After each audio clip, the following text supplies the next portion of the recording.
एक तरफ जहाँ खुशियाँ थी, रिश्तों में मिठास आ रही थी, वहीं दूसरी तरफ उमेश जी के घर इससे बिल्कुल उल्टा माहौल था। कल वो वसुंधरा जी को जब लेकर आए थे, तब तो उन्होंने सिर्फ इतना ही कहा था कि वसुंधरा जी कुछ दिन यहीं रहेंगी, लेकिन उसका रीजन उन्होंने नहीं बताया। समीर और सोनम दोनों ने इस बात पर ध्यान नहीं दिया। यह घर भी उनका ही था, वो जब चाहें तब यहाँ आ सकती थी। इसलिए उन्होंने उमेश जी से इस बारे में कुछ नहीं पूछा। पर आज सुबह अर्जुन ने अपने कहे मुताबिक सोनिया पर कसे उनके हर तंज का मुंह तोड़ जवाब दिया था। सुबह ही अर्जुन विक्रम के मुंह से कबूले उनके सारे गुनाह को उमेश जी के नंबर पर एक वॉइस नोट के साथ भेज दिया था। अब इसे उमेश जी की बुरी किस्मत कहें या उनकी करनी का फल। जिस टाइम अर्जुन ने ये वीडियो भेजा, उस टाइम समीर उनके पास ही बैठा न्यूज़ देख रहा था और उमेश जी ने बिना सोचे समझे अननोन नंबर से आए उस वीडियो पर क्लिक कर दिया। उसमें सबसे पहले आवाज़ विक्रम की ही थी, जिसमें उसने सोनिया के फ़ोटो यूज़ करने की बात कही। सोनिया का नाम सुनते ही समीर के कान खड़े हो गए। उसने तुरंत स्क्रीन की तरफ देखा। विक्रम की हालत देख वो शॉक्ड हो गया। आधी वीडियो देखते ही उमेश जी सब समझ गए ये किसने और क्यों भेजा था। उन्होंने जैसे ही फ़ोन बंद करना चाहा, समीर ने उनके हाथ से फ़ोन ले लिया। विक्रम की वीडियो के बाद उसमें उस लड़के की वीडियो थी, जिसमें वो सोनिया की फ़ोटोज़ उसके घर के बाहर रख उसे बदनाम करने की बात कबूल रहा था। समीर की मुट्ठियां भिज गईं। उसने वीडियो के बाद आए वॉइस नोट पर क्लिक किया। उसमें से अर्जुन की ठंडी आवाज़ आई। मिस्टर उमेश सिंह, कहा था ना मैंने आपसे, सबूतों के साथ आपको आपके हर उस लांछन का जवाब दूंगा जो आपने कल मेरी बीवी पर लगाए। अब आंखें खोल कर देखिए और लड़िए अपने आप से। और फिर भी आपको लगे ना कि आप सही हैं, तो ये सब अपने बेटे को बताने की दम रखिएगा। वो बताएगा आपको कितने सही हैं आप। समीर को आवाज़ पहचानने में 1 मिनट नहीं लगा। वो अर्जुन की बात से कुछ कुछ अंदाज़ा लगा पा रहा था कि वहाँ क्या हुआ होगा और अर्जुन इस तरह क्यों बात कर रहा है। समीर ने गुस्से से उमेश जी की तरफ देखा। उमेश जी सब देखकर एक जगह ही जमकर रह गए। उनके मुंह से एक शब्द नहीं निकला। समीर लगातार उमेश जी को गुस्से से देख रहा था और उमेश जी आज पहली बार उसके सामने चुप खड़े थे। जब उन्होंने कुछ नहीं कहा तो समीर खुद को काबू करते हुए बोले, क्या करके आए हैं आप पापा? क्या कहकर आए हैं आप सोनी को? समीर को इस बात से कोई हैरानी नहीं थी कि अर्जुन ने सोनिया को अपनी वाइफ बताया। वो जानता था अर्जुन और सोनिया की शादी पहले ही हो चुकी थी और दोनों परिवार इस रिश्ते के लिए खुशी खुशी राजी थे। उमेश जी अपने मन की घबराहट को शांत करते हुए बोले, मैं क्या करूँगा समीर, मुझे तो पता भी नहीं है अर्जुन ऐसा मुझे बेचकर साबित क्या करना चाहता है। समीर ने उन्हें गौर से देखते हुए कहा, अगर आपको कुछ नहीं पता, फिर ये अर्जुन की ही आवाज़ है, ये कैसे जान गए आप? उमेश जी धूप कटकते हुए बोले, तुम भूल रहे हो समीर, मैं एक रिटायर्ड पुलिस ऑफिसर हूँ। अर्जुन की आवाज़ पहचानना कोई बड़ी बात नहीं है मेरे लिए। समीर ने उन्हें गुस्से से देखते हुए कहा, मैं भी उसी पुलिस ऑफिसर का बेटा हूँ पापा। इतने दिनों में ज़्यादा नहीं मिला मैं अर्जुन से, लेकिन इतना ज़रूर जान गया हूँ कि वो बिना मतलब के एक शब्द नहीं बोलता। तो ये सब आपको भेजने की बात तो छोड़िए, अब बताइए क्या तमाशा करके आए हैं आप कल? उमेश जी गुस्से से बोले, तुम्हें अर्जुन पर इतना भरोसा है, लेकिन अपने बाप पर नहीं। समीर ने भी पलटते हुए जवाब दिया, सोनी को लेकर कोई विश्वास नहीं है आप पर। बात जब आपकी हो तब आप सही गलत सब भूल जाते हैं। उमेश जी चीखे। समीर, उनकी चीख सुनकर रमा जी और सोनम किचन से भागकर आईं।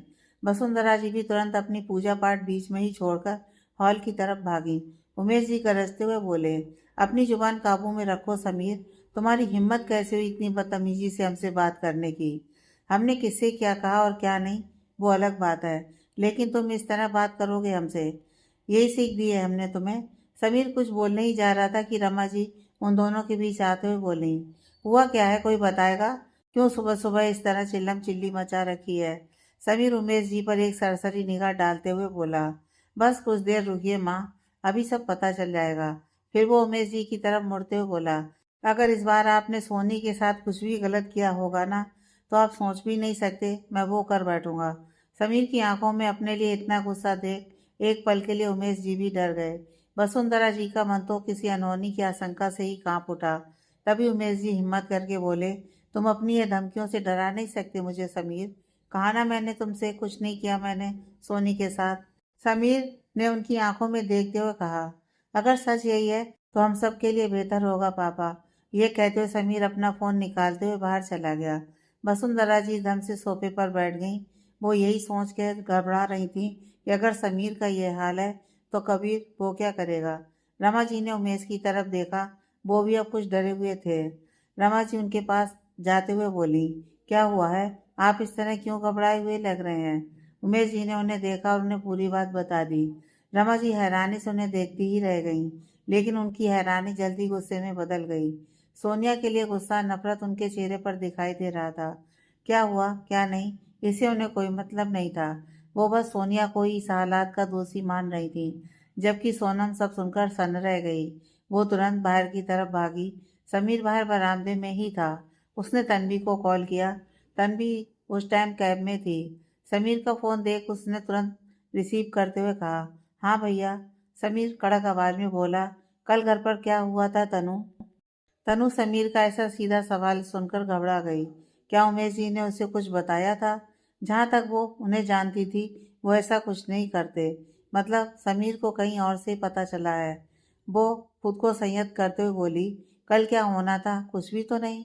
समीर उसे बीच में रोक सख्ती से बोला, आधा सच मुझे पता है तनु। पूरा सच तेरे मुंह से मैं सुनना चाहता हूँ। बता क्या हुआ था? नहीं तो मैं अभी घर आ रहा हूँ। तन्वी के माथे पर पसीने की बूंदें उभर आईं। वो समीर की आवाज़ से उसके गुस्से में होने का अंदाजा लगा सकती थी।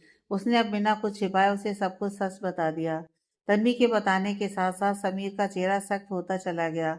वो जितना गुस्से में था, उसके साथ हैरान भी था कि उसके पापा और वसुंधरा जी ने सोनिया के साथ ऐसा व्यवहार किया। समीर की पूरी बॉडी गुस्से से कांपने लगी।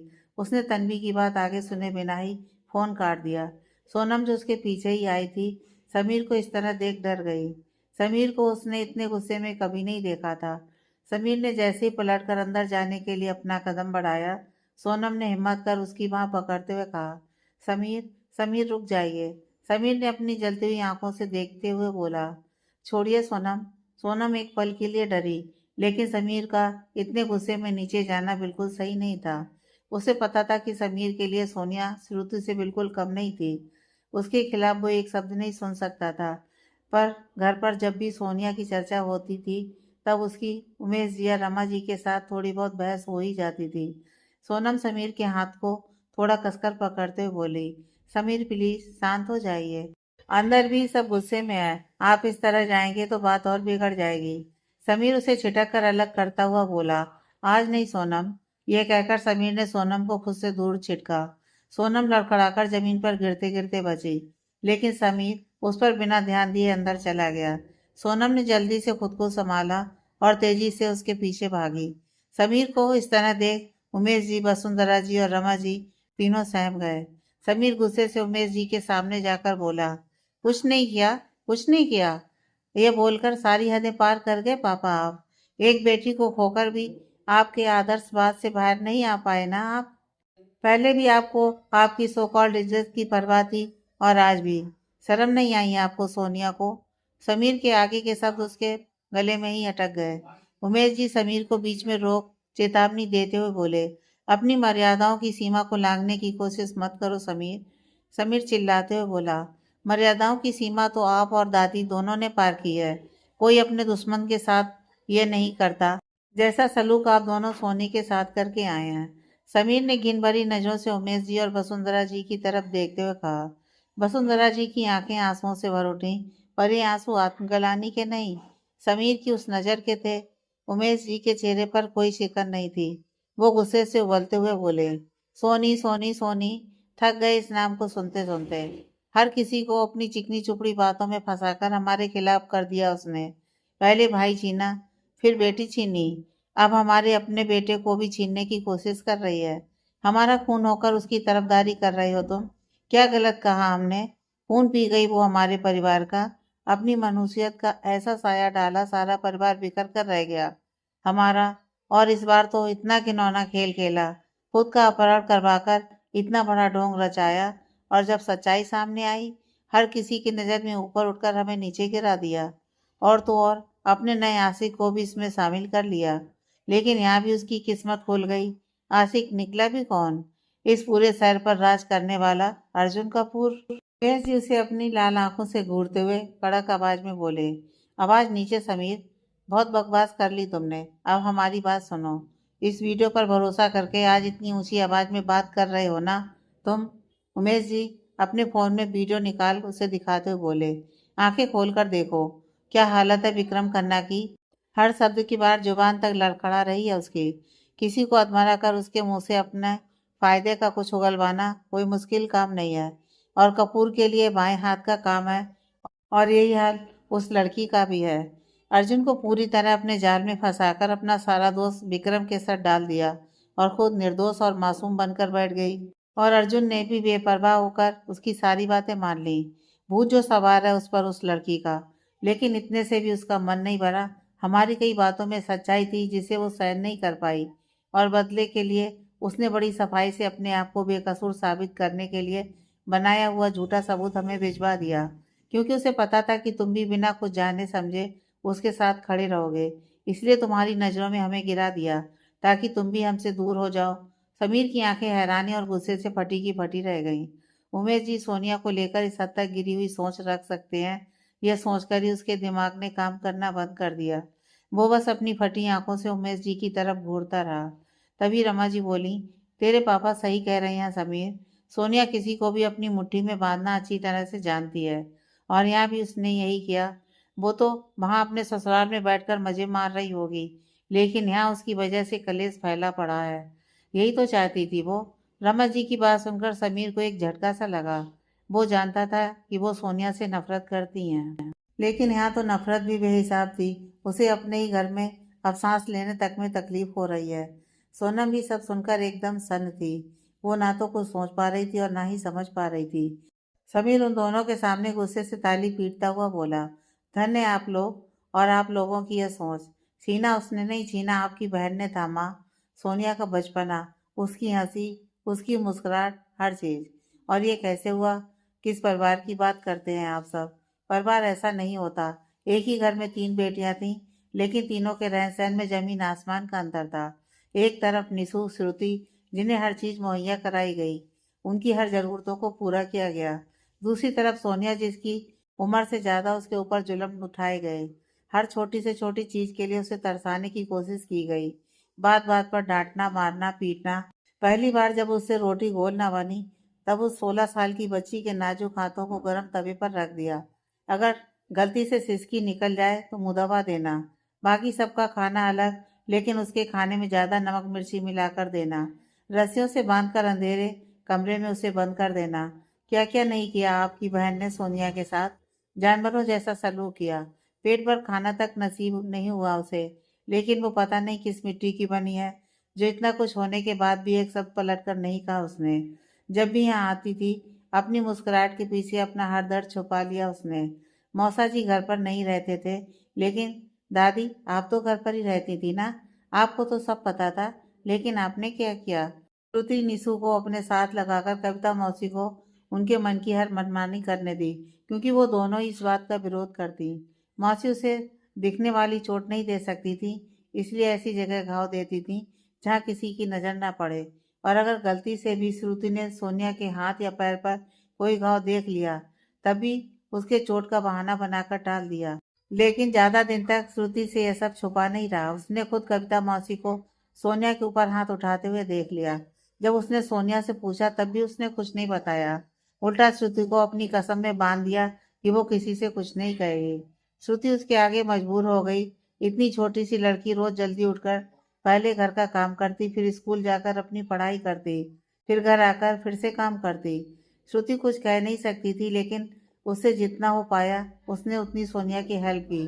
वो पूरी कोशिश करती थी कि कविता मौसी सोनिया पर हाथ ना उठा पाए, लेकिन इतने में भी किसी ने दया नहीं खाई उसके ऊपर।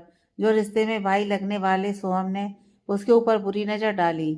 जब आपने अपनी आंखों से यह सब होते देखा, तब आपने दिखावे के लिए सोहम को सिर्फ एक थप्पड़ मारकर उसे हॉस्टल भेज दिया, लेकिन पीठ पीछे सोनिया को डरा धमकाकर उसे चाचा चाची से कुछ भी बताने के लिए मना कर दिया, क्योंकि आपको डर था कि उसने अगर एक शब्द भी बोला, आपका घर बिखर जाएगा। समीर वसुंधरा जी के सामने आकर, बताइए ये सब सच है कि नहीं? समीर चीखते हुए बोला। वसुंधरा जी हैरानी से उसकी तरफ देख रही थी कि समीर को ये सब कैसे पता, पर उनके कुछ कहने से पहले ही उमेश जी ने उसे घूरते हुए कहा, तुम्हारे यूं इस तरह गड़े मुर्दे उखाड़ने से सच्चाई बदल नहीं जाएगी समीर।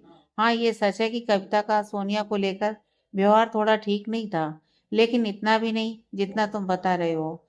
उस लड़की ने तुम्हें अपने खुद से एक मनगढ़ंत कहानी सुना दी और तुमने उस पर विश्वास कर लिया। समीर उन्हें बीच में रोकते हुए, यही गलती तो आप हर बार करते हैं पापा। हर चीज को पहचानने की समझ है आपके पास, लेकिन बात जब सोनिया से जुड़ी हो तब आपके लिए सही गलत सब एक हो जाता है। या ये कहूँ, आप देखना ही नहीं चाहते। सोनिया ने ना मुझे कुछ बताया ना किसी और को। उसे अपनी तकलीफों का ढिंढोरा पीटने की आदत नहीं है।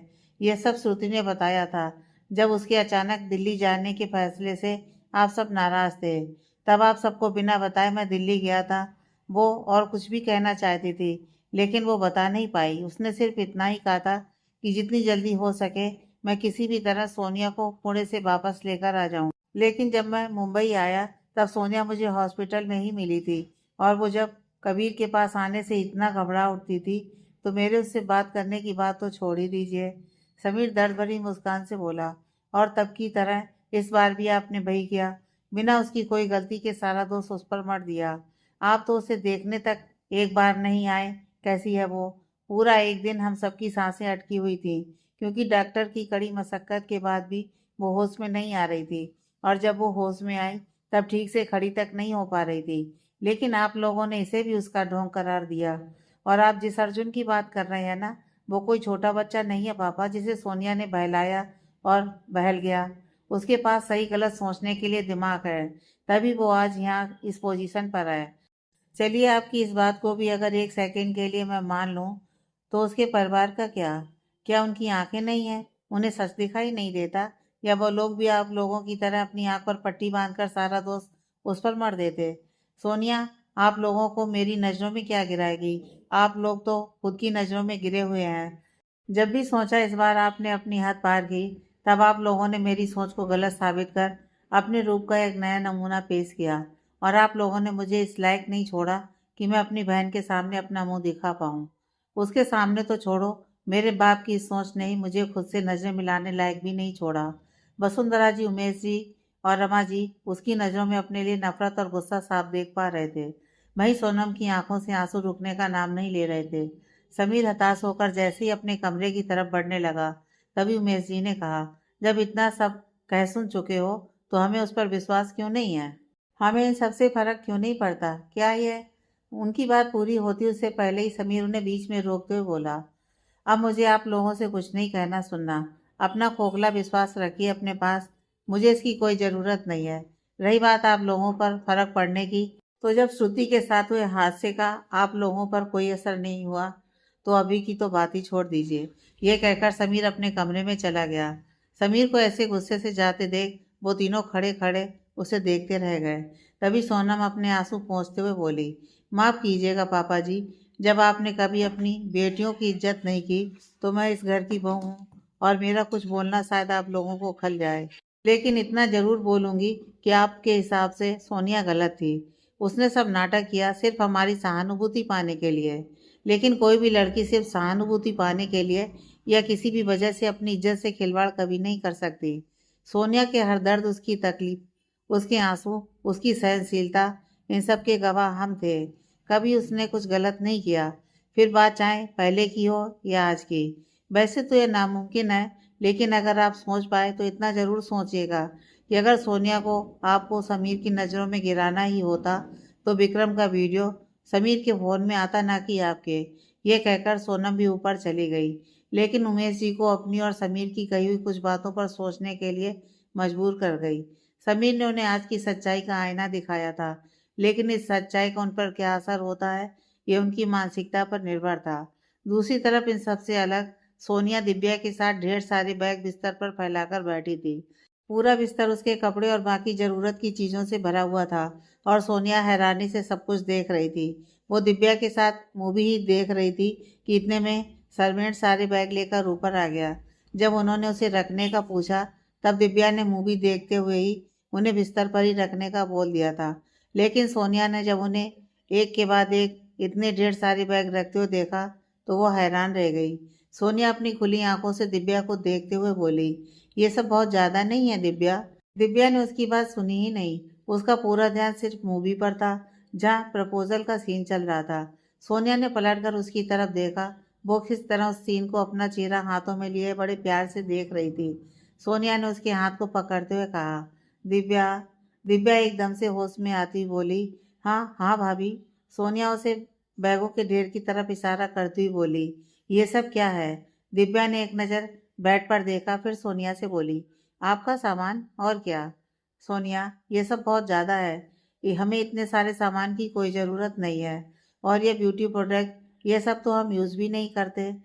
दिव्या मुस्कुराते बोली, मुझे पता है आप ये सब यूज़ नहीं करती, लेकिन किसी ओकेज़न में यूज़ करने में कोई बुराई नहीं है। और आप डेली में काजल या लाइट लिपस्टिक तो लगा ही सकती है। और ये कपड़े उतने भी ज़्यादा नहीं हैं जितने होने चाहिए। सोनिया तुरंत नामे से हिलाते हुए बोली, नहीं, हम कभी ये सब यूज़ नहीं करते। और ये इतने सारे कपड़े, इनकी क्या ज़रूरत थी। तुम एक काम करो, इनमें से सिर्फ कुछ कपड़े हमारे लिए निकाल दो और डेली यूज़ का कुछ सामान, बाकी सब तुम रख लो।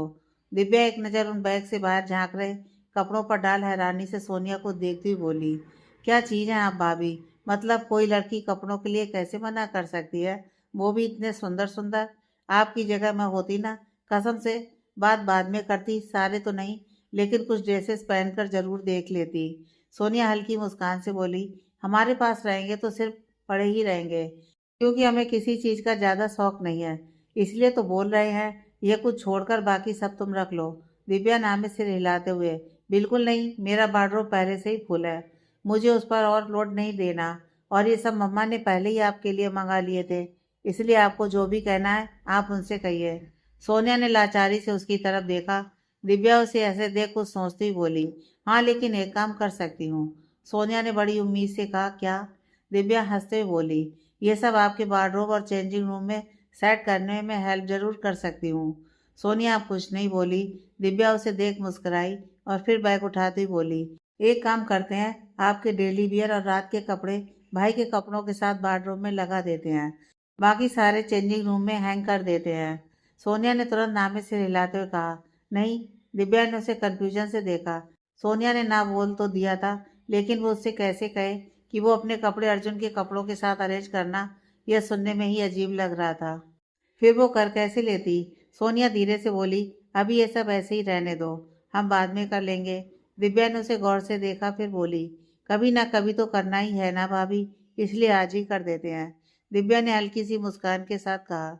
सोनिया अब उससे कुछ नहीं बोल पाई।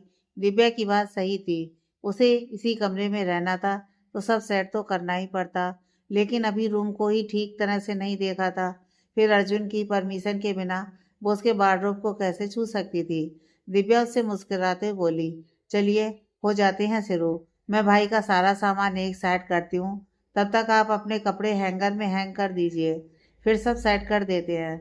सोनिया ने बस हाँ में सिर हिलाया और बैग से कपड़े निकाल उन्हें हैंगर में अटैच करने लगी। उसमें उसके लिए साड़ी, सूट, कुर्ती सब कुछ था। दिव्या ने अर्जुन के कपड़े, उसके कुछ डॉक्यूमेंट्स और सामान एक साइड शिफ्ट कर दिया और सोनिया के कपड़े के लिए जगह बना दी। सोनिया ने बाथरूम में सारा सामान सेट किया।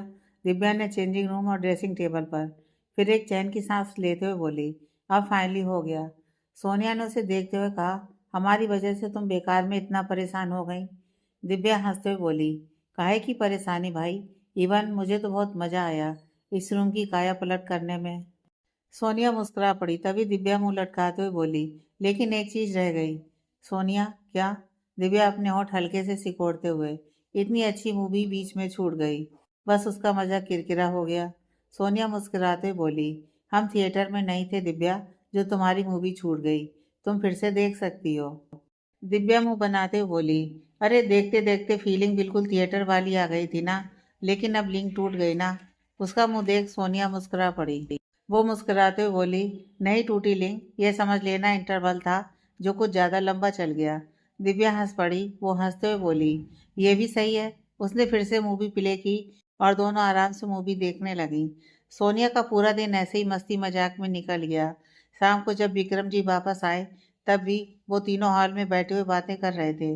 दिव्या सोनिया को अपने कॉलेज के फनी किस्से बता बताकर लोटपोट हो रही थी, और वहीं मीरा जी अपने दिनों में पहुंच गई थी। विक्रम जी अंदर आते हुए बोले, आप सबकी बातें हो गई हों तो इधर भी ध्यान दीजिए भाई। सोनिया उन्हें देखकर खड़ी हो गई।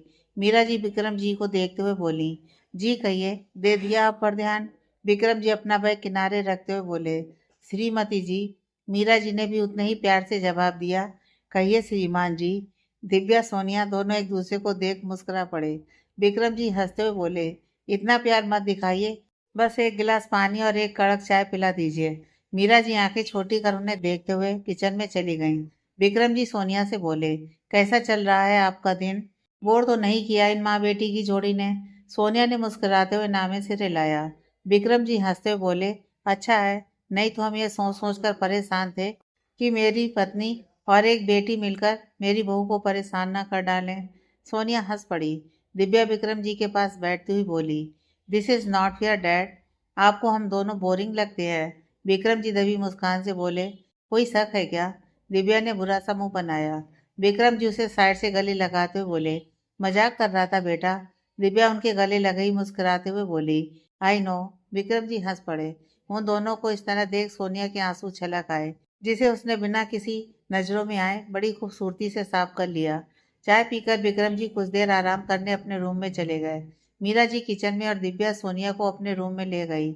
लेकिन दिव्या को संजना का कॉल आया तो सोनिया उसे बात करता हुआ छोड़ अपने रूम में चली गई।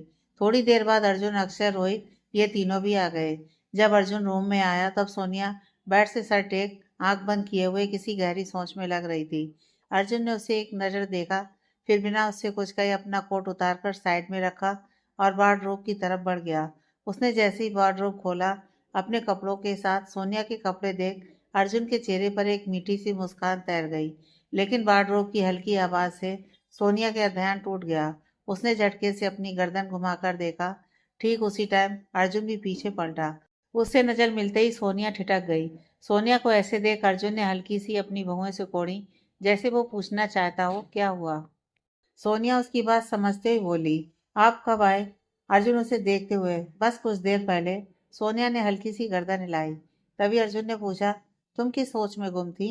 सोनिया ने नामे सिर हिलाते हुए कहा, कुछ खास नहीं, बस ऐसे ही। अर्जुन ने उसे गौर से देखा। सोनिया जल्दी से बेड से उतरते हुए बोली, वो हमें मम्मा से कुछ काम है, हम वो करके आते हैं। सोनिया समझ गई अर्जुन उसके फेस एक्सप्रेशन देख उसके मन की बात फिर से न समझ जाए, इसलिए वो तुरंत वहां से जाने लगी। पर वो 2 कदम भी चल पाती उससे पहले ही पीछे से अर्जुन ने आवाज लगाई, सुनो। सोनिया ने अपनी आंखें हल्की सी मींची, फिर अर्जुन की तरफ घूम गई। अर्जुन, तुम? अर्जुन कुछ सेकंड रुका, फिर बाथरूम की तरफ इशारा करते हुए बोला, ये तुमने किया? सोनिया उसकी बात सुनकर हल्का चौंकी। उसे लग रहा था कि जैसे अर्जुन उससे और कुछ कहना चाहता था, पर उसने कहा नहीं। लेकिन सोनिया ने ज्यादा ध्यान नहीं दिया। उसने हाँ में सिर हिलाते हुए कहा, हाँ, दिव्या ने कहा था, पर आपका कोई भी सामान इधर उधर नहीं हुआ है, सारा लेफ्ट साइड में अरेंज है। अर्जुन ने अपने दोनों हाथ बांधते हुए कहा, अच्छा, दिव्या नहीं कहती तो तुम नहीं करती? सोनिया को समझ नहीं आया कि वो इस बात का कैसे जवाब दे। उसने बिना कुछ कहे अपना सर हल्के से झुका लिया। वो कुछ सोचते हुए बोली, दिव्या नहीं भी बोलती तब भी हम ये करते, लेकिन अभी नहीं करते क्योंकि हमें नहीं पता आपके सामान को कहाँ और कैसे शिफ्ट करें। अर्जुन हल्की आंखें सिकोड़कर, मतलब तुम मेरे आने का वेट करती? सोनिया ने हैरानी से उसे देखा। अर्जुन गंभीर भाव से बोला, वाट, तुम्हारा कहने का मतलब तो यही है ना कि तुम मेरे आने पर मुझसे सारा सामान सेट करवाती? यह सुनकर सोनिया की आंखें बड़ी हो गईं। अर्जुन के चेहरे पर न दिखने वाली मुस्कान आ गई। वो उसकी आंखों में झांकते हुए बोला, यह हर बात पर आंखें क्यों बड़ी हो जाती हैं तुम्हारी? बिना इसके काम नहीं हो सकता है क्या?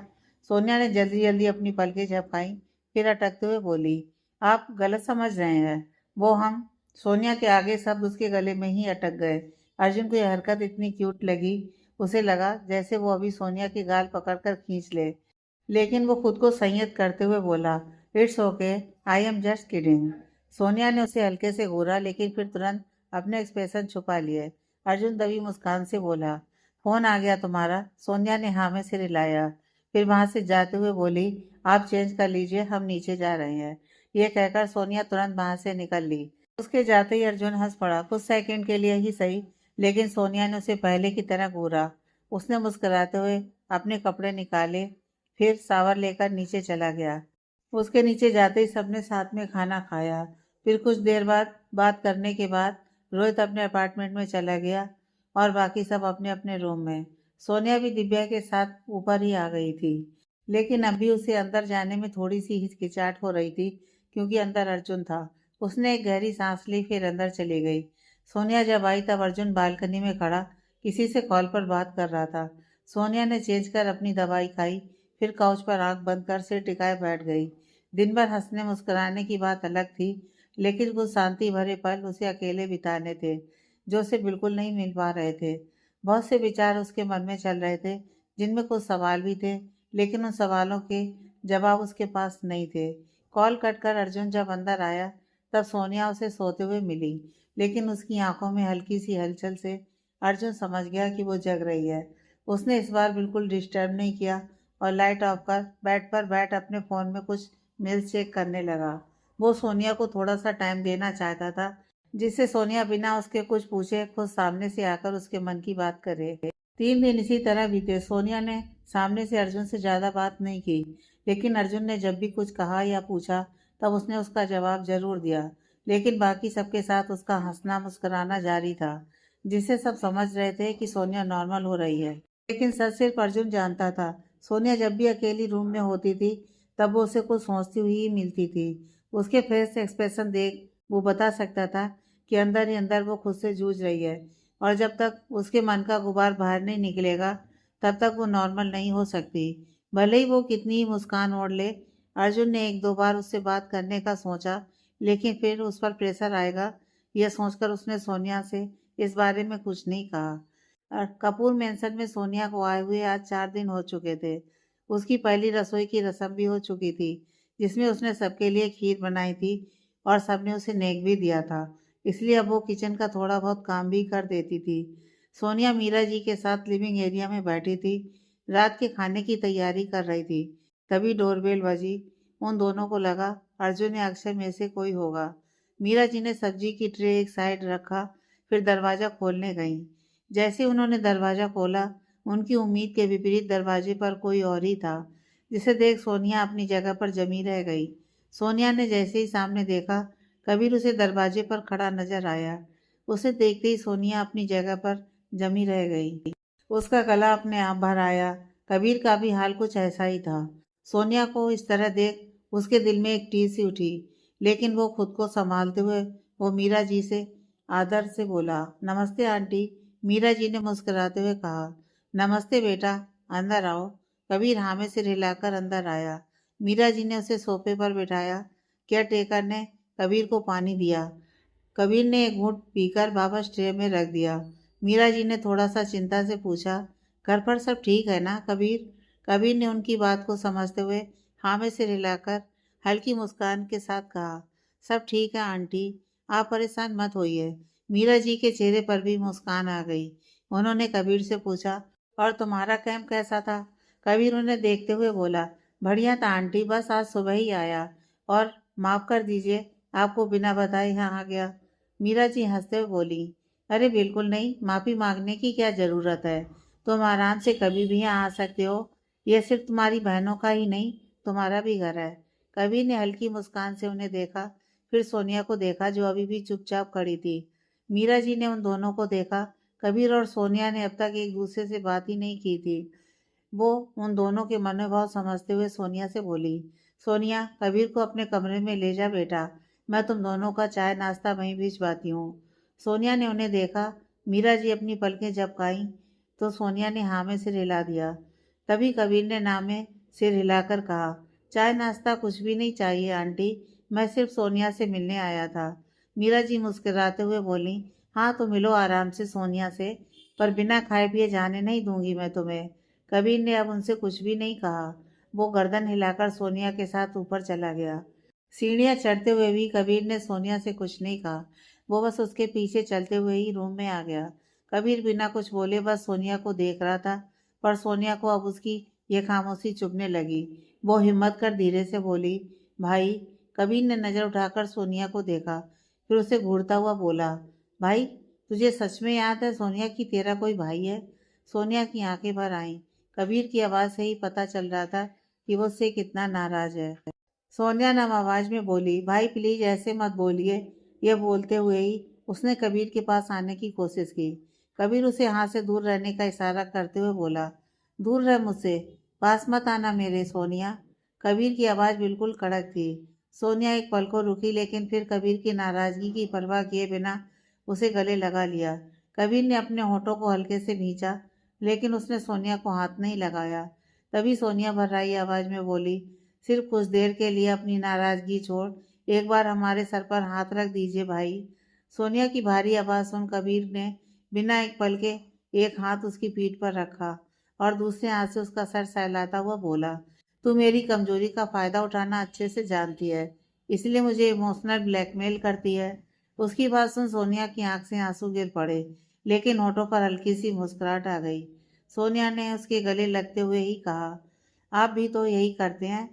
इस बार कबीर मुस्कुरा पड़ा। कुछ देर कबीर ने उसे बिना कुछ कहे अपने गले लगाए रखा। सोनिया भी उसके गले लगे खुद थोड़ी सी शांत हो गई थी। कबीर के आने से ही उसके अंदर थोड़ी सी हिम्मत आ गई थी। तभी कबीर ने उसे खुद से अलग किया और उसके आंसू पोंछते हुए बोला, क्यों करती है तू बेटा ऐसा? एक फ़ोन नहीं कर सकती थी मुझे? और मुझे फ़ोन नहीं किया तो नहीं किया, लेकिन इस बार भी तूने वही गलती दोहरा दी। बिना किसी दोस्त के सब चुपचाप सुनती रही। दादी ताऊ जी की बातों का मुंह तोड़ जवाब नहीं दे सकती थी उन्हें। जिस तरह वो चीख रही थी, उसी तरह तू अपने लिए लड़ नहीं सकती थी। क्यों खुद को इस तरह अपमानित होने दिया? सोनिया कुछ पल एकटक कबीर को देखती रही। कबीर सच में इसलिए उससे नाराज था? सोनिया धीमी आवाज में बोली, उस टाइम सच में कुछ समझ नहीं आया भाई, क्या करें क्या ना करें। सब इतने अचानक हुआ था कि हम कुछ सोच ही नहीं पाए। कबीर उसे कंधे से पकड़ते हुए बोला, सोचने की जरूरत उन्हें पड़ती है सोनी, जो कुछ गलत करते हैं, लेकिन तुझे पता था तू सही है, फिर भी तूने चुप रहकर उन्हें इस हद तक बढ़ने का मौका दिया। सोनिया की आंख से फिर दो बूंद आंसू लुढ़क आए। उसने अपना सिर झुका लिया। कबीर की बात कहीं ना कहीं सही थी, लेकिन हालात सच में ऐसे थे कि वो चाहकर भी कुछ नहीं कर पाई। उसे चुप देख कबीर ने एक गहरी सांस ली, फिर उसका चेहरा अपने हाथ में लेकर कहा, मैं समझ सकता हूँ बेटा, उस टाइम ऐसी सिचुएशन थी कि तू कुछ नहीं बोल पाई होगी, लेकिन जब पापा ने तुझे यहाँ आने को कहा तब तो तू मना कर सकती थी, लेकिन तू सिर्फ उनकी बात मानकर चुपचाप यहाँ आ गई। सोनिया कबीर की नाराजगी की असली वजह समझ गई। वो हर्ष जी के फैसले से नाराज था। सोनिया उसके हाथ पकड़ते हुए बोली, हमारी छोड़िए, पहले आप ये बताइए आप घर पर क्या करके आए हैं? कबीर ने उसे घूरते हुए कहा, तू बात बदलने की कोशिश कर रही है सोनी। सोनिया हल्की मुस्कान से बोली, हम बात बदलने की कोशिश बिल्कुल नहीं कर रहे हैं भाई, हम आपके हर सवाल का जवाब देंगे, लेकिन पहले आप ये बताइए आप घर पर क्या करके आए हैं, क्योंकि आपको सब पता चलने के बाद आप साथ रहे होंगे, ऐसा हो ही नहीं सकता। कबीर ने उसे गौर से देखा, फिर कुछ देर की खामोशी के बाद गहरी सांस छोड़ते हुए कहा, मेरे कुछ करने की जरूरत ही नहीं पड़ी सोनी, वहाँ पहले से ही इतना कुछ हो चुका था कि मेरा मन सबसे उठ चुका था। सोनिया यह सुनकर थोड़ी सी डर गई थी। वो कबीर की तरफ देखने लगी। कबीर खड़े होकर विंडो के बाहर देखते हुए बोला, आज सुबह जब मैं किसी को बिना बताए घर पहुंचा, तब भी हर कोई बहलाने की कोशिश कर रहे थे, जैसे पिछले 3 दिनों से फोन पर फोन कर रहे थे। फिर पापा ने सब कुछ बताया। आई वॉज टोटली शॉक कि मेरे पीछे घर में इतना कुछ हो गया और किसी ने मुझे बताना भी जरूरी नहीं समझा।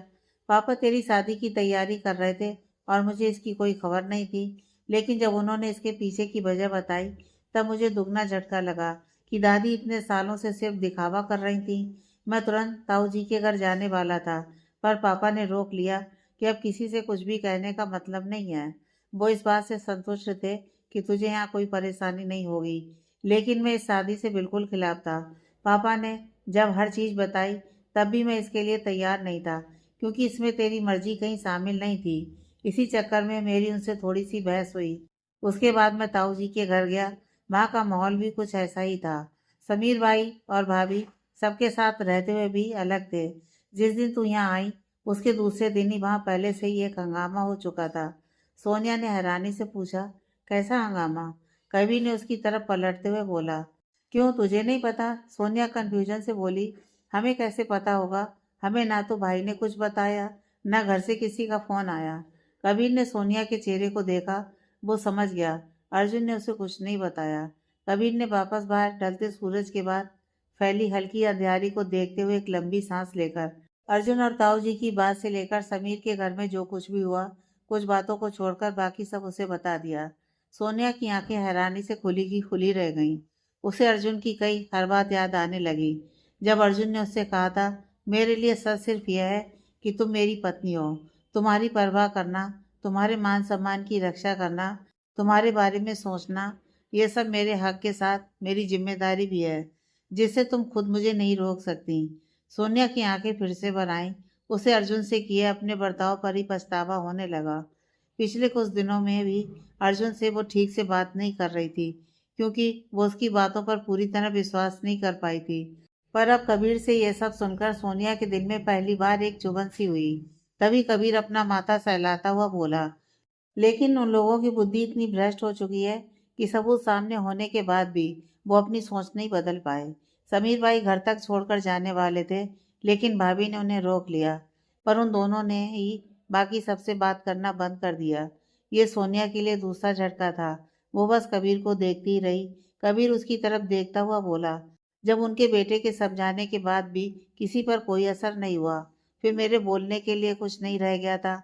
और सच बताऊं तो किसी को भी कुछ बोलने का मन नहीं हुआ, क्योंकि मेरा उन सबसे मन भर चुका था। सोनिया कुछ देर के लिए बिल्कुल सन्न रह गई थी। कमरे में कुछ देर बिल्कुल सन्नाटा पसरा था।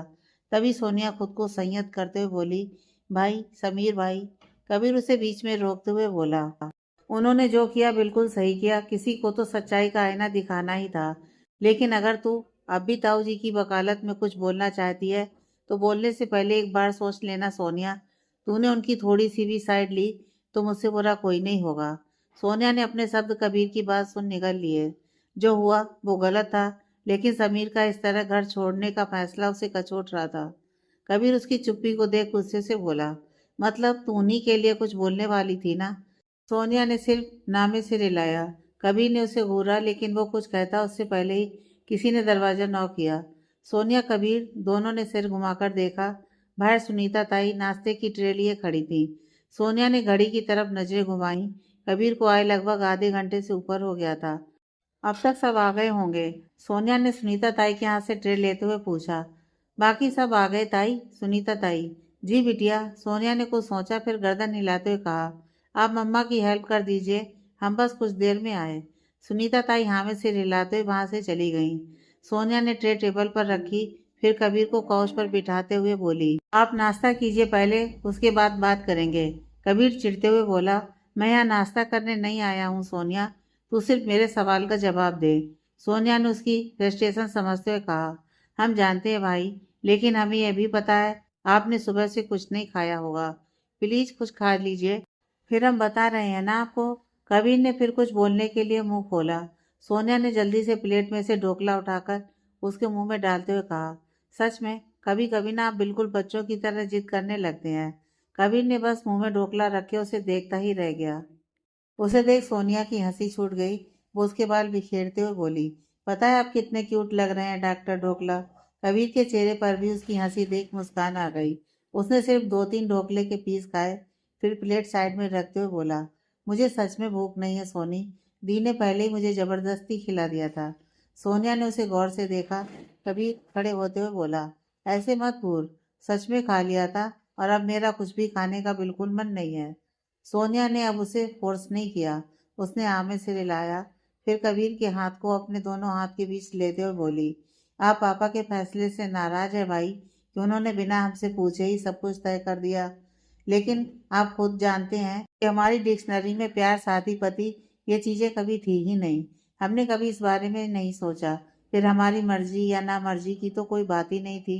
और आपने खुद अभी इतना कुछ बताया, क्या उसके बाद भी आपके मन में कोई सवाल रह गया है? कबीर उसकी आंखों में देखते हुए बोला, मैं पापा के किसी फैसले पर कभी सवाल उठा ही नहीं सकता सोनी, क्योंकि वो हमेशा से ही बहुत सोच समझ कर कोई फैसला लेते हैं। और अर्जुन सर उनके फैसले पर खरे उतरे हैं। जब तुझे उनकी ज़रूरत थी तब वो तेरे साथ थे, इसलिए पापा ने उनकी बात मानी। लेकिन तभी जब मैं पूरी तरह श्योर नहीं हो पा रहा हूँ, फिर तू कैसे? कबीर ने अपनी बात अधूरी छोड़ी, फिर बोला, माना तेरी डिक्शनरी में कभी ये सब नहीं था, पर फिर भी तुझे कम से कम कुछ वक्त तो लेना चाहिए था कि तू हर चीज़ थोड़ा सा मेंटली प्रिपेयर हो सके। सोनिया उसके हाथ पर अपनी पकड़ मजबूत कर उसकी बात को समझते हुए बोली, हर चीज के लिए सोचने समझने का वक्त मिले ये जरूरी नहीं होता भाई। कुछ चीजें अचानक ही होती हैं और हमें उन्हें अपनाना पड़ता है। लेकिन हम सच में इस मैटर में अब खुद को लकी मानते हैं भाई, जो हमें यह परिवार मिला। ये सब कितने अच्छे हैं, हमें वो आपको बताने की ज़रूरत ही नहीं है, क्योंकि आप जानते हैं सिर्फ 4 दिन हुए हैं यहाँ आए हुए, लेकिन सब इतने अच्छे से घुले मिले हैं ना, जैसे कितना पुराना और गहरा रिश्ता है हमारा सबके साथ। सोनिया कुछ सेकंड चुप रही, फिर बोली, लेकिन इन सबसे अलग ये भी है कि हम मिस्टर कपूर के साथ अब तक पूरी तरह कंफर्टेबल नहीं हो पाए हैं, जैसे बाकी सबके साथ हैं। लेकिन फिर भी उन्होंने हम पर कोई प्रेशर नहीं डाला, बल्कि आप जिस वक्त की बात कर रहे हैं वो खुद हमें मिस्टर कपूर ने दिया। वो भी हम सिर्फ इस रिश्ते को अपना पाएं, उसके लिए बाकी सारी बातें तो बहुत बात की हैं। कबीर सोनिया की इस बात पर निशब्द हो गया। सोनिया के कहे आखिरी शब्द का मतलब क्या था वो अच्छे से समझ रहा था, और उसे सबसे ज़्यादा डर इसी चीज़ का था। लेकिन सोनिया के कहे कुछ शब्दों ने उसे बता दिया था कि वो अर्जुन पर कुछ हद तक विश्वास करती है, और ये विश्वास खुद अर्जुन ने ही कमाया होगा। कबीर को अर्जुन पर कोई डाउट नहीं था, पर वो सोनिया को लेकर परेशान था कि सोनिया अपनी जिंदगी से ही कोई समझौता ना कर ले। लेकिन उसकी अर्जुन पर विश्वास वाली बात ने कबीर के मन के भार को कम कर दिया था।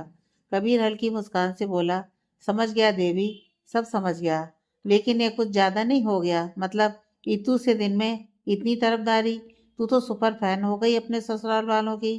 कबीर ने अपनी उंगली और अंगूठे को जोड़ते हुए कहा। सोनिया के चेहरे पर हल्की सी मुस्कान आ गई। उसने चैन की सांस ली कि कबीर ने उसके बिना ज्यादा बोले ही सिर्फ कुछ शब्दों में उसके मन की बात समझ गया। अब वो किसी भी तरह से परेशान नहीं रहेगा। सोनिया नकली गुस्से से बोली, स्टॉप इट भाई, आप मजाक उड़ा रहे हैं हमारा। कबीर हंस पड़ा। वहीं सोनिया भी मुस्कुरा रही थी। कबीर सोनिया के गाल को छूते हुए बोला, बीती कड़वी यादों की परछाई अपने आज पर मत पड़ने देना बच्चा। किसी भी बात का कोई वजूद नहीं है। जिस तरह तू अपने हर नए रिश्ते को अपना चुकी है, कोशिश करना कि अर्जुन सर के साथ भी जल्दी अपना रिश्ता अपना सके। थोड़ा सा मुश्किल जरूर है, लेकिन तू उन पर अपने विश्वास के साथ अपनी अंडरस्टैंडिंग तो स्ट्रांग कर ही सकती है। और रिश्ते में जब विश्वास और आपसी सामंजस्य हो तो कुछ भी मुश्किल नहीं होता है। सोनिया ने एक लंबी सांस लेकर हामे से रिलाया। कबीर हल्के से मुस्कुराया, फिर उसे गले से लगाकर उसका माथा चूमते हुए बोला, ध्यान रखना अपना, और कोई भी परेशानी हो तो मुझे कॉल करना ही करना, समझी? चलता हूँ अब। कबीर के जाने की बात से सोनिया का मन फिर से भर आया। उसने सिर हिलाते हुए धीरे से कहा, कुछ देर और रुक जाइए ना भाई, आप अभी सबसे मिले भी नहीं हैं। कबीर उसका सर सहलाते हुए बोला, नीचे सबसे मिल लूंगा, पर अब जाने दे, बहुत देर हो गई है। सोनिया ने हामी से हिलाया और फिर उसके साथ बाहर जाने लगी। तभी कबीर रूम के बाहर रुका और सोनिया की तरफ देखते हुए पूछा, तू अभी मेरे साथ नहीं चल सकती सोनिया? बहुत बेचैनी हो रही है घर में, बहुत अजीब सा लग रहा है। कबीर का गला हल्का सा रुंध गया। सोनिया के कदम रुक गए। वो कबीर की तरफ अपनी भरी आंखों से देखते हुए बोली, अच्छा, और जब हम थे तब तो आप लड़ते थे ना हमसे, अब रहिए आराम से। कबीर धीरे से बोला, वही सब तो याद आ रहा है। घर में सब है, लेकिन फिर भी ऐसा लग रहा है जैसे एकदम सूना हो। सोनिया की आंख से आंसू छलक पड़े। वो अपने आंसू पोंछते हुए बोली, आप ना सच में पीयू से छोटे बने हुए हैं। अभी हमें समझा रहे थे और अब खुद इमोशनल हो रहे हैं। इतना तो वो भी मिस नहीं कर रही होगी हमें, जितना आप हमारे सामने खड़े होकर हमें मिस कर रहे हैं। कबीर की आंखों में नमी और होठों पर मुस्कुराहट के साथ बोला, उसने पहले से ही सब फिक्स कर रखा है, बस जल्दी से तेरे पास आने का जुगाड़ फिट कर रही है, दी से जल्दी शादी करने को कहकर। लेकिन मेरा कहीं कोई ऑप्शन नहीं है। सोनिया उसकी बात सुन मुस्कुरा पड़ी। वो तुरंत बोली, हाँ तो हमारा कनेक्शन ही ऐसा है उसके साथ। वैसे भी दिल का रिश्ता खून के रिश्तों से ऊपर होता है, तभी तो हम और दी दोनों एक ही जगह फंसे। कबीर ने उसे देखते हुए ही हाँ में सिर हिलाया। सोनिया दोबारा उसके गले लग गई। कबीर उसका सर हल्के से सहलाकर अपनी आंखों के कोने साफ कर रहा था। तभी पीछे से आवाज आई, this is not fair doctor Kabir. Sonia ने कबीर से अलग होकर अपना सर घुमाकर देखा। दिव्या उनके पीछे बस कुछ ही दूरी पर थी। दिव्या उनके पास आती हुई बोली, आप मेरी भाभी को रुलाने आए हैं या उनसे मिलने? कबीर मुस्कुराते हुए सोनिया को देखते हुए बोला, ये तुम्हारी भाभी है? दिव्या तपाक से बोली, तो क्या मैं आपको इनकी भाभी लग रही हूँ? सोनिया और कबीर दोनों की नजरें एक साथ उस पर घूमी। दिव्या अपनी जीभ काट मन में बड़बड़ाई, एक्साइटमेंट की भी हद होती है दिव्या, क्या बोल रही है, सोच तो लेती। फिर वो कबीर से बोली, सॉरी सॉरी, टंग स्लिप। लेकिन आपने सवाल ही ऐसा किया था। कबीर हंसते हुए बोला, अरे मेरा मतलब था कि ये मुझे इंसान कम बंदरिया ज़्यादा लग रही है। कबीर ने सोनिया को चिढ़ाते हुए कहा। सोनिया ने उसे घूरा। कबीर सोनिया से थोड़ा दूर होकर दिव्या के पास आकर बोला, इसका चेहरा ध्यान से देखो दिव्या, यह डार्क लाल मुंह की बंदरिया है, तुम्हारी भाभी नहीं। दिव्या उसकी बचकानी बातें सुनकर मुस्कुरा पड़ी, लेकिन सोनिया कबीर को उसके पीछे से हाथ पकड़ निकाल पीठ पर मुक्के मार रही थी। दिव्या को लगा जैसे सिचुएशन थी उस हिसाब से कबीर का मूड खराब होगा, लेकिन उल्टा यहाँ तो सोनिया के साथ मस्ती कर रहा था। उन दोनों को ऐसे देख दिव्या के चेहरे पर मुस्कुराहट तैर गई। तभी कबीर सोनिया को रोकते हुए बोला, अच्छा बस तू नहीं है बंदरिया, खुश अब। सोनिया उसे घूरने लगी। कबीर आंखें सिकोड़ते हुए दिव्या से बोला, अच्छा खासा जा रहा था, लेकिन तुमने जबरदस्ती पिटवा दिया। दिव्या कमर पर हाथ रखती हुई बोली, मैंने पिटवाया? कबीर ने हंसते हुए हाँ में सिर हिलाते हुए कहा, सिर्फ पिटवाया ही नहीं, बंदर भी बुलवाया। दिव्या हंसते हुए बोली, बुलवाने की क्या जरूरत है, वो तो आप पहले से ही हैं। तभी तो तनु दी आपको दूसरा वर्जन कहती है ना भाभी। सोनिया उसे ताली देते हुए बोली, लंगूर। सोनिया दिव्या दोनों ही हंस पड़ी। वहीं कबीर का मुंह बन गया। सोनिया उसका हाथ पकड़ते हुए बोली, अच्छा चलिए, बस करिए अपनी नौटंकी, चलिए नीचे चलें। सोनिया दिव्या कबीर दोनों के साथ नीचे आ गई। नीचे विक्रम जी, अर्जुन, अक्षय, रोहित तीनों लिविंग एरिया में थे। अर्जुन ने सोनिया को देखा, जिसके चेहरे पर आज असली मुस्कुराहट थी। यह देख अर्जुन के होंठ खुद ब खुद मुस्कुरा पड़े। कबीर ने आगे बढ़कर विक्रम जी के पैर छुए। विक्रम जी उसे आशीर्वाद देते हुए बोले, खुश रहो बेटा, कैसे हो तुम? कबीर ने मुस्कुराते हुए कहा, बिल्कुल ठीक अंकल, आप कैसे हैं? विक्रम जी मुस्कुराते हुए बोले, हम भी बिल्कुल ठीक हैं। कबीर एक एक कर रोहित, अक्षय दोनों के गले मिला, लेकिन अर्जुन से वो कुछ नहीं बोल पाया। वो अर्जुन से इन दोनों के जितना फ्रैंक नहीं था, और आज इस तरह मिलना उसे थोड़ा सा अजीब लग रहा था। तभी अर्जुन अपनी बहुएं से कोड़ते हुए बोला, मुझसे किस बात की दुश्मनी निकाल रही हो तुम? कबीर ने हैरानी से उसे देखा। अर्जुन अक्षय रोहित की तरफ इशारा करते हुए बोला, इन दोनों से इतना प्यार, और मुझे सिर्फ फीकी सी मुस्कान। कबीर मुस्कुरा पड़ा। तभी रोहित बोला, क्योंकि हम जिंदा दिल इंसान है और तू सिर्फ एक बोरिंग शैतान। सब दबी मुस्कान से अर्जुन की तरफ देखने लगे। अर्जुन रोहित को घूरते हुए बोला, ज्यादा मुंह नहीं खुल रहा तेरा? रोहित अपनी हंसी रोकते हुए बोला, मेरा मुंह बंद ही कब था, वो तो हमेशा से खुला था। अर्जुन ने अपनी स्लीव हल्की सी फोल्ड की। रोहित तुरंत बोला, मजाक कर रहा था भाई, मजाक। इस बार पूरे मॉल में हंसी गूंज उठी। अर्जुन कबीर की तरफ देखते हुए बोला, तुम्हें किस एंगल से मैं बोरिंग लगता हूँ? रोहित अक्षय के कान में फुसफुसाया, ये पूछे कि किस एंगल से बोरिंग नहीं है। अक्षय अपनी मुस्कान छिपाते हुए कबीर की तरफ देखने लगा। कबीर अर्जुन के पास जाकर बोला, आप बोरिंग तो किसी एंगल से नहीं है सर, लेकिन ये हंसने मुस्कुराने में इतनी कंजूसी, कुछ खास वजह है क्या इसकी? एक बार फिर सब कबीर की बात सुन हंस पड़े। अर्जुन ने कबीर को हल्के से घूरा, फिर लंबी सी मुस्कुराहट के साथ कहा, वजह तो कुछ खास नहीं है, लेकिन इन नमूनों की तरह बेमतलब में बत्तीसी नहीं चमकाता। अर्जुन ने रोहित अक्षय दोनों की तरफ इशारा करते हुए कहा। कबीर ने हंसते हुए अक्षय रोहित की तरफ देखा, जो अपना मुंह बनाते हुए अर्जुन को घूर रहे थे। फिर अर्जुन के गले लगते हुए धीमी आवाज में बोला, थोड़ी सी हेरिटेशन थे, इसलिए आपसे इस तरह नहीं मिल पाया, लेकिन आपने जो किया उसके लिए आपका जितना शुक्रिया करूं उतना कम है। Thank you so much, Arjun ने भी धीमी आवाज में कहा। No need of thanks Kabir, it's my responsibility to protect my wife. Kabir के दिल में एक ठंडक सी मिली। भाई उन दोनों को देख सोनिया दिव्या दोनों के चेहरे पर लंबी सी मुस्कुराहट आ गई, लेकिन वजह दोनों के पास अलग थी। अर्जुन कबीर को खुद से अलग करते हुए, कैम कैसा था तुम्हारा? कबीर ने मुस्कुराते हुए कहा, इट्स गुड सर। अर्जुन ने हाँ में से हिलाया। तभी अक्षय बोला, अरे ये लॉजिक समझ नहीं आया यार, मुझे जीजू और अर्जुन को सर, ये क्या बात हुई? रोहित उसके गले में हाथ डालते हुए बोला, इसलिए तो बोलता हूँ कि तू गधा है। भाभी कबीर से बड़ी हैं तो वो तुझे जीजू ही बोलेगा, लेकिन सोनिया कबीर से छोटी है, पर एज में अर्जुन बड़ा है, इसलिए वो उसे सर बोल रहा है। समझा ढक्कन कहीं का? अक्षय ने अपना कंधा नीचे खिसकाते हुए कहा, तू ढक्कन, यहाँ छोटे बड़े का मामला नहीं है, रिश्ते की बात है तो मौकाए। अर्जुन उसे बीच में रोकते हुए बोला, तेरा पुलिस स्टेशन नहीं है ये, जहाँ तू मामला और मौकाए वारदात कर रहा है। अक्षय ने कुछ बोलने के लिए अपना मुंह खोला, तभी अर्जुन कबीर से बोला, तुम्हारी और मेरी एज में ज़्यादा डिफरेंस नहीं है Kabir. You can call me my name. ये सर सच में थोड़ा सा ऑकवर्ड फील कराता है। कबीर ने मुस्कुराते हुए हाँ में सिर हिलाया। तभी विक्रम जी उन दोनों को देखते हुए बोले, अच्छा बस, अब बातें बाद में, पहले सब खाना खाते हैं। चलो कबीर। मीरा जी मुस्कुराते हुए बोली, शुक्र है किसी को तो याद आया, नहीं तो मुझे लगा था कि मुझे ही कहना पड़ेगा। विक्रम जी, आपका काम हमने कर दिया है श्रीमती जी। मीरा जी ने उन्हें आंखें सिकोड़ कर देखा। कबीर नामे सिर हिलाता हुआ बोला, आप लोग खाइए अंकल, मैं चलता हूँ। विक्रम जी, अरे थोड़ा बहुत तो खा लो बेटा। कबीर मुस्कुराते हुए बोला, फिर कभी अंकल, और मैं वैसे भी नाश्ता कर चुका हूँ।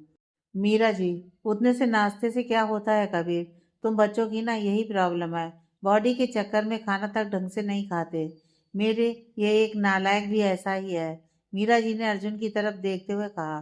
कबीर ने नामे से हिलाकर कहा, बिल्कुल नहीं आंटी, मैं बॉडी के चक्कर में खाना नहीं छोड़ता, पर अब सच में भूख नहीं है, खाना फिर कभी।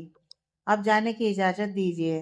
अक्षय ने उसे रोकते हुए कहा, अरे अभी कहाँ चलना यार, हमसे तो तुम मिले भी नहीं हो ठीक से, आराम से जाना, इतनी क्या जल्दी है।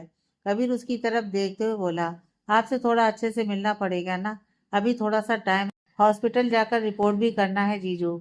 सुबह से आया हूँ लेकिन अभी तक वहाँ नहीं जा पाया। अक्षय ने हंसते हुए हाँ में सिर हिलाकर कहा, इस बार बच गए कबीर, लेकिन अगली बार कोई बहाना नहीं। कबीर ने हंसते हुए हाँ में सिर हिलाया। वो दरवाजे की तरफ बढ़ गया। कबीर एक पल के लिए रुका, फिर पलटकर सोनिया को देखा जो उसके पीछे ही आ रही थी। कबीर सोनिया के पास आकर उसके गाल पर हाथ रखते हुए धीरे से बोला, अपना और बाकी सबका ध्यान रखना सोनी, और अपनी बात याद रखना, दिल के रिश्ते हमेशा खून के रिश्तों से ऊपर होते हैं। सोनिया एकटक उसकी तरफ देखने लगी। कबीर ने उसके सर को हल्के से चूमा, फिर बिना रुके तेज कदमों से चला गया। सोनिया खड़ी खड़ी उसकी बात का मतलब समझने की कोशिश कर रही थी। जैसे ही उसे कुछ समझ आया, उसकी आंखों से फिर से जरा जरा आंसू बहने लगे। वो एक कदम भी हिल नहीं सकी। बाकी सब जो अंदर जा रहे थे वो भी उसे रुका देखकर रुक गए। दिव्या उनके पास जा रही थी। अर्जुन ने उसे नामे से हिलाकर मना किया। अर्जुन सोनिया की तरफ बढ़ गया। उसने पीछे से सोनिया के कंधे पर हाथ रखते हुए कहा, सोनिया। सोनिया पलटकर उसके गले लगकर फपक कर रो पड़ी। अर्जुन के दिल की धड़कनें एकदम से तेज हो गईं। उसके हाथ हवा में ही रह गए। बाकी सबकी आंखें उसे इस तरह रोते देख हैरानी से खुली की खुली रह गईं। सोनिया अर्जुन से लिपट कर रो पड़ी। अर्जुन तो बस ये समझने की कोशिश कर रहा था ये हुआ क्या। तभी उसे अपनी शर्ट पर कुछ गीला फील हुआ। सोनिया के आंसू उसकी शर्ट को भिगो रहे थे। अर्जुन ने तुरंत सोनिया को गले लगाने के लिए अपने हाथ बढ़ाए, लेकिन फिर अपने हाथ को रोक सोनिया के बालों में उंगली घुमाते हुए बोला, सोनिया बस शांत हो जाओ, क्या हुआ ये बताओ। सोनिया आज खुद को अर्जुन से चाह कर भी दूर नहीं कर पाई। उसे जकड़े हुए ही रोते हुए बोली, भाई वो पता चल गया, वो उन्होंने बता दिया, तभी वो आज ये बोलकर गए। ये बोल सोनिया फिर से रोने लगी। सोनिया की टूटी फूटी भाषा किसी को समझ नहीं आई, यहाँ तक कि अर्जुन को भी सिर्फ कुछ ही समझ आया। मीरा जी घबराते हुए बोली, सोनिया पहले शांत हो जा बेटा, फिर आराम से बताना। बाकी सभी परेशान हो गए कि अचानक से उसे क्या हो गया। अभी तो हंस रही थी और अब सोनिया की रोते रोते सिसकियां बन गईं। वो बस अर्जुन को कसकर पकड़े हुए सुबकती जा रही थी। तब अर्जुन ने सोनिया को खुद से अलग किया और उसे कंधे से पकड़ते हुए थोड़ा कड़क होकर बोला, बस अब पहले रोना बंद करो और अच्छे से बताओ हुआ क्या है। सोनिया अर्जुन से अलग होकर एकदम से अपने होश में आई। उसने सर उठाकर अर्जुन को देखा जो उसकी आंखों में ही देख रहा था। सोनिया तुरंत 2 कदम पीछे होकर उससे दूर हो गई। वो शर्म और झेप के कारण अपना सर भी नहीं उठा पा रही थी कि कैसे भावनाओं में बहकर वो अर्जुन के गले लग गई, वो भी सबके सामने। सोनिया ने खुद को संभाल कर अपने आंसू पोंछे, लेकिन रोते रोते उसे हिचकियां आने लगीं।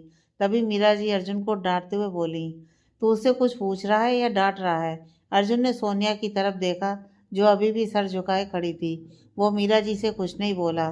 मीरा जी ने उसे गुस्से से देखा, फिर सोनिया के पास आकर चिंता भरे स्वर में बोली, क्या हुआ बेटा, क्या बात है मुझे बता। सोनिया को तभी एकदम से हिचकी आई। दिव्या ने जल्दी से सविता ताई के हाथ से पानी का गिलास लिया और उसे सोनिया को देते हुए बोली, पहले आप पानी पीजिए भाभी। सोनिया ने उसकी तरफ देखा। दिव्या उसके मुंह में गिलास लगाते हुए बोली, पीजिए। सोनिया ने सिर्फ कुछ घूंट पानी पिया, लेकिन उसकी हिचकियां अभी भी रुकी नहीं थीं। दिव्या लगातार उसकी पीठ पर हाथ फेर रही थी। कुछ देर बाद जब वो थोड़ा सा बेहतर महसूस करने लगी, तब उसने दिव्या के हाथ को पकड़ते हुए कहा, हम ठीक हैं। सोनिया कुछ देर की चुप्पी के बाद बाकी सबको देखते हुए बोली, आप सब परेशान मत होइए, हम बिल्कुल ठीक हैं। वो भाई गए तो हमें घर की याद आ गई थी इसलिए। सोनिया ने अपनी बात अधूरी ही छोड़ दी। यह सुन सबने राहत की सांस ली। हालांकि सबको थोड़ी हैरानी भी थी कि इतनी सी बात पर वो इतना रोई, लेकिन फिर हालात को समझते हुए उन्होंने इसे ही सच मान लिया। मीरा जी उसके सर पर हाथ रखते हुए बोली, घर की याद आने पर कोई इस तरह रोता है क्या? पागल लड़की, डरा दिया था तुमने हम सबको। सोनिया धीरे से बोली, सॉरी मम्मा, पर अचानक से। आगे की कहानी नेक्स्ट पार्ट में।